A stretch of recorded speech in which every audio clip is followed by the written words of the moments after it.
सबसे बात करें, चाहे आपके उम्मीदवारों से बात करें, लोग कहते हैं कि जब मोदी जी यहाँ आएंगे तो सब कुछ बदल जाएगा। अभी कुछ नहीं कह सकते, मोदी जी आएंगे तो हो सकता है स्वीप हो जाए, हो सकता है सीट निकल जाए। तो क्या 2024 के इस चुनाव को हम नरेंद्र मोदी पर एक रेफरेंडम की तरह देख सकते हैं, जनमत संग्रह की तरह देख सकते हैं? अब ये तो सारा खेल मीडिया के लोगों का होता है, किस समय किस प्रकार से एनालिसिस करना। लेकिन मैं इतना कहूँगा कि मैं कोई चुनाव के समय काम करने वाली सरकार नहीं चलाता हूँ। आप मेरा 10 साल का रिकॉर्ड देखेंगे तो एवरेज फ्राइडे, सैटरडे, संडे मैं हिंदुस्तान के किसी न किसी कोने में गया हूँ, जनता के बीच में रहा हूँ, और इसलिए मेरा जाना निरंतर चलता रहता है। और चुनाव में मैं मानता हूँ कि लोकतंत्र का उत्सव ऐसा है कि सभी राजनीतिक दलों का कर्तव्य है कि ज़्यादा से ज़्यादा लोगों के बीच जाएं, जाकर के एक प्रकार से प्रशिक्षण का काम होना चाहिए, संवाद होना चाहिए, विचार विमर्श होना चाहिए। तो मैं एक राजनीतिक क्षेत्र के कार्यकर्ता के नाते चुनाव या न हो, मैं इसे अपना कर्तव्य मानता हूँ और इसलिए मैं जाता हूँ। जहाँ तक ये 2 फेज का सवाल है, मैंने ऐसा जन समर्थन बहुत कम चुनावों में देखा है जो मैं इस बार देख रहा हूँ। एक प्रकार से चुनाव जनता जनार्दन लड़ रही है, सुशासन के लिए लड़ रही है, अपने सपनों को साकार करने के लिए लड़ रही है। ऐसा मुझे लगता है, शायद मैं तो शायद एक निमित्त हूँ।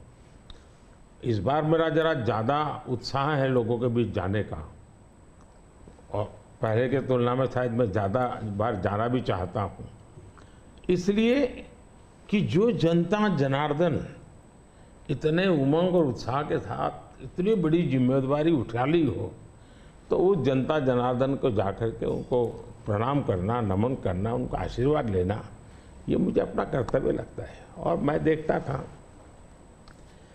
जो फर्स्ट राउंड हुआ, तो मैंने किसी दोस्तों को कहा था कि पहले राउंड में ये हमारे खिलाफ जो लोग मोर्चा लगा करके बैठने की कोशिश कर रहे हैं, पहले राउंड में वो पस्त हो गए जी।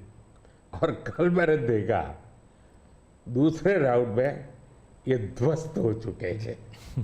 यानी पहले लोगों ने पस्त कर दिया, अब ध्वस्त कर दिया। मोदी जी, जब कैंपेन की आपने शुरुआत की थी तो बड़े हाई नोट पे ये कैंपेन की शुरुआत हुई थी। आपने कहा, आपने अपने सरकार के पूरे काम का परिचय दिया, आपने डेवलपमेंट एजेंडा को लेकर आगे बढ़े, इकोनॉमी पर आपने जो है बहुत प्रकाश डाला, और इसके ऊपर बहुत काम हुआ भी है। अभी इधर उधर 1-2 चरण के बाद आते आते आपने जो है राजस्थान में एक रैली में एक कांग्रेस के मैनिफेस्टो पर एक डायरेक्ट अटैक किया। आपने ये तक कहा कि इनका एक स्कीम है जिससे कि ये वेल्थ डिस्ट्रीब्यूट करना चाहते हैं, ये पता लगाना चाहते हैं किसके पास कितनी जमा पूंजी है, किसके पास कितना पैसा है, किसके पास कितना सोना है, सिल्वर है, चांदी है, और उसको वो मुसलमानों में और घुसपैठियों में बांट देना चाहते हैं। क्या ये थ्रेट इतना रियल है? क्या आपको ऐसा दिखता है? मुझे लगता है कि शायद आपकी टीम ने मेरा पूरा कैंपेन को ट्रैक नहीं किया है, या शायद विकास की बहुत सी बातें ऐसी होती हैं जिसको शायद टीआरपी के हिसाब से बैठता नहीं होगा। लेकिन आपने देखा होगा कि मेरा पूरा इलेक्शन कैंपेन 2 चीज़ों पर केंद्रित है। एक, हमने समाज कल्याण को लिए, लोक कल्याण के लिए क्या काम किए, और सबसे बड़ा फर्क है और सरकारों में, मेरी सरकार में,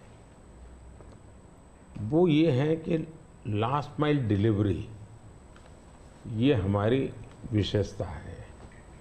नीतियाँ तो कोई सरकारें बनाती है, कोई सरकार बुरा करने के लिए तो आती नहीं है, अच्छा करना चाहती है। लेकिन कुछ लोगों को अच्छा करना आता है, कुछ लोग अच्छा होने का इंतजार करते हैं। मैं ऐसा हूँ कि मेहनत करके जो अच्छा हो करूँ, मेरा हमेशा ऐसा रहा है। अब देखिए, मैं चुनाव में लगातार बोल रहा हूँ कि हमने गरीबों के लिए 4 करोड़ घर बनाए। मैं इतना लोगों को कहता हूँ कि आप इस चुनाव प्रचार में जाएं तो मेरी मदद करें कि जिसके घर बनाना भी छूट गया हो, हर गांव में एक तो निकलेंगे, उनकी सूची में भेजो, ताकि जैसे ही मेरा तीसरा टर्म शुरू होगा मैं इस काम को आगे बढ़ाना चाहता हूँ। 3 करोड़ घर और मैं बनाना चाहता हूँ। अब आयुष्मान भारत योजना दुनिया की सबसे बड़ी health insurance and health assurance की स्कीम है ये। जी 55 करोड़ लोगों को इलाज का भरोसा कि भाई अब आपको मोदी है, मोदी की सरकार है, 5 लाख रुपए तक का खर्च होगा, संभाल लेंगे। इस बार हमने मैनिफेस्टो में कहा है कि किसी भी वर्ग का, किसी भी समाज का, किसी भी बैकग्राउंड का व्यक्ति क्यों न हो, जिस भी परिवार में 70 से ऊपर की आयु के जो भी व्यक्ति होंगे, पुरुष स्त्री सब, उन सबको हम ये 5 लाख रुपए तक मुफ्त इलाज की सुविधा देंगे। इस बार हमने मैनिफेस्टो में ये भी कहा है कि जो आशा वर्कर हैं, आंगनवाड़ी वर्कर हैं, उनको हम इसका बेनिफिट देंगे। ट्रांसजेंडर जितने भी हैं, किसी भी आयु के क्यों न हो, हम उनको ये बेनिफिट देंगे। तो ये बात हम लोगों को बताते हैं। अब आप देखिए जी, हमारे देश में बैंकों का राष्ट्रीयकरण हुआ, ये जो मिलकर जब्त करने के खेल चल रहे हैं ना, जी पहले कर चुके हैं जी। सारी बैंकें प्राइवेट थी, लूट लिया रातों रात, गरीबों के नाम पे लूटा गया। लेकिन हमारे देश की बैंक खस्ता हाल हो गई। आधे से अधिक आबादी ऐसी थी कि गरीबों के नाम बैंक तो लिया, लेकिन बैंक खाता नहीं था। ये मोदी ने आकर के 52 करोड़ बैंक के खाते खोले, और उसका सबसे बड़ा मैंने फायदा उठाया। खाते खोल करके आंकड़ा नहीं किया मैंने, जनधन, आधार और मोबाइल, इस ट्रिनिटी को लेकर के direct benefit transfer 36 lakh crore रुपए, आंकड़ा बहुत बड़ा होता है जी। 36 लाख करोड़ रुपए डायरेक्ट बेनिफिट ट्रांसफर लोगों के खाते में गए। अगर मैंने बैंक खाते न खोले होते तो इनका बड़ा फाइनेंशियल इंक्लूजन इस दुनिया में, पूरी दुनिया में एक साल में जितने अकाउंट खुलते होंगे ना, उससे ज़्यादा काम हमारे देश में हुआ है। जल जीवन मिशन हमारे देश में जी 3-4% घरों में भी घर में नल से जल आता था, वो भी ज़्यादातर अर्बन लोकेलिटी में। आज 14 करोड़ ग्रामीण परिवारों को नल से जल पहुंचा है। अब ये सारे काम है, 25 करोड़ लोग गरीबी से बाहर ऐसे ही नहीं आए जी। हमने उनको इतना सशक्त बनाया, और मेरी स्ट्रेटेजी यही है कि हम गरीब को इतनी ताकत दें कि गरीब खुद गरीबी को परास्त करे। और जब गरीब अपने मेहनत से गरीबी को परास्त करता है ना, उसके बाद उसको गरीबी में वापस नहीं जाना, ये संकल्प बन जाता है, और वो देश की शक्ति बन जाता है। आज हमें फायदा है, 25 करोड़ लोग गरीबी से बाहर आए, बहुत बड़ा अचीवमेंट है जी। दुनिया इसकी तारीफ कर रही है जी। और ये एक मॉडल बनेगा जी। ये जो डेवलपिंग कंट्रीज है उनके लिए मॉडल बनेगा जी। अब देखिए 2014 के पहले क्या हाल था। 2014 के पहले आपके सारे मीडिया वाले निकाल दीजिए, फ्रेजाइल 5 यही हेडलाइन होता था जी। आज जी हम वाइब्रेंट इकोनॉमी बन गए। IMF ने दुनिया के 150 देशों का समूह, जिसमें चाइना भी है, हिंदुस्तान भी है, जिसको हम कहें कि एक डेवलपिंग कंट्रीज है या जो इमर्जिंग इकोनॉमी वाले देश हैं, ऐसा का एक समूह का उनको क्लासिफाई करके उन्होंने उसका एनालिसिस किया। बड़ा इंटरेस्टिंग है। यानी एक प्रकार से ये इंडिया का पीयर ग्रुप हम कह सकते हैं। अब देखिए क्या एनालिसिस है।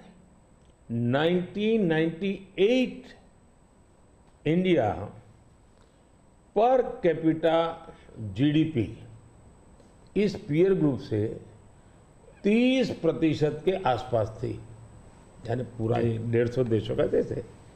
उस समय अटल जी की सरकार थी, 98 में अटल जी की सरकार है। 98 से 2004 अटल जी के अपने कार्यकाल में ये 30% को 35% ले गए। अच्छा था, अच्छा प्रोग्रेस हुआ। लेकिन दुर्भाग्य देखिए जी, 2004 में ये सब खिचड़ी कंपनी आ गई और ये खिचड़ी कंपनी ने अटल जी की मेहनत जो थी उस पर पानी फेर दिया। 35% को 30 पर ले आ गए वो लोग।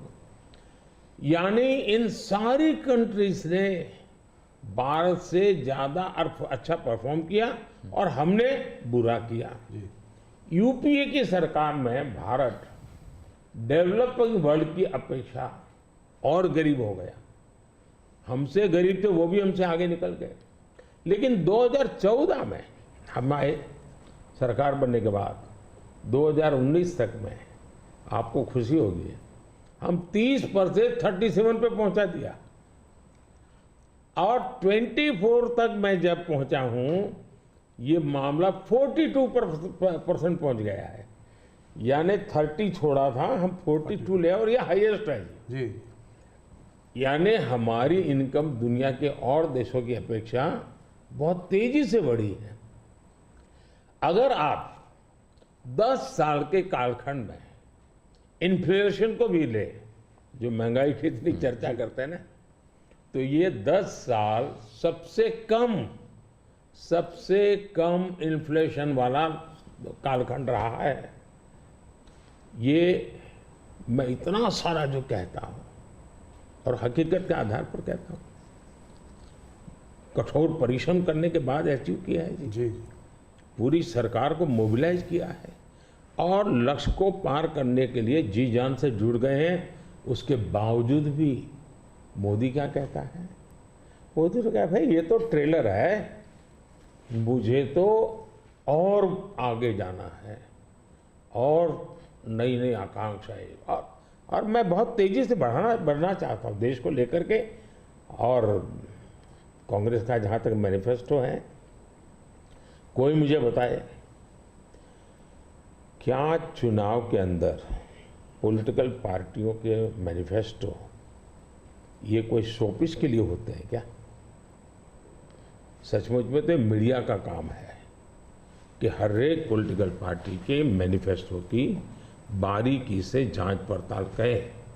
मैं इंतजार कर रहा था कि मीडिया करे।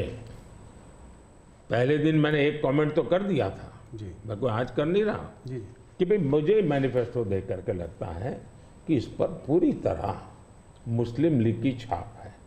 तो मुझे लगा कि मीडिया चौंक जाएगा, जो एनालिसिस करने वाले चौंक जाएंगे, लेकिन पता नहीं अब उनकी व्यस्तता कुछ और है। मैनिफेस्टो में उनकी तरफ से जो परोसा गया उतना ही गुड़ी उछालते रहे।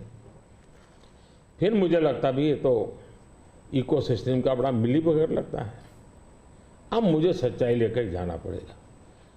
मैंने काफी 10 दिन इंतजार किया कि देश इस मैनिफेस्टो में जो बुराइयां हैं उसको कोई न कोई, क्योंकि निष्पक्ष तरीके से आता है तो अच्छा है। आखिरकार मुझे मजबूरन ये सच्चाइयां लेकर के आनी पड़ी। अब देखिए साहब, अब उनके एक महाशय ने अमेरिका में इंटरव्यू दे दिया जी, इनहेरिटेंस टैक्स। तो इनहेरिटेंस टैक्स की बात ले आए, 55% टैक्स आपकी प्रॉपर्टी। अब मैं विकास और विरासत की बात कर रहा हूँ, ये विरासत को लूटने की बात करते हैं।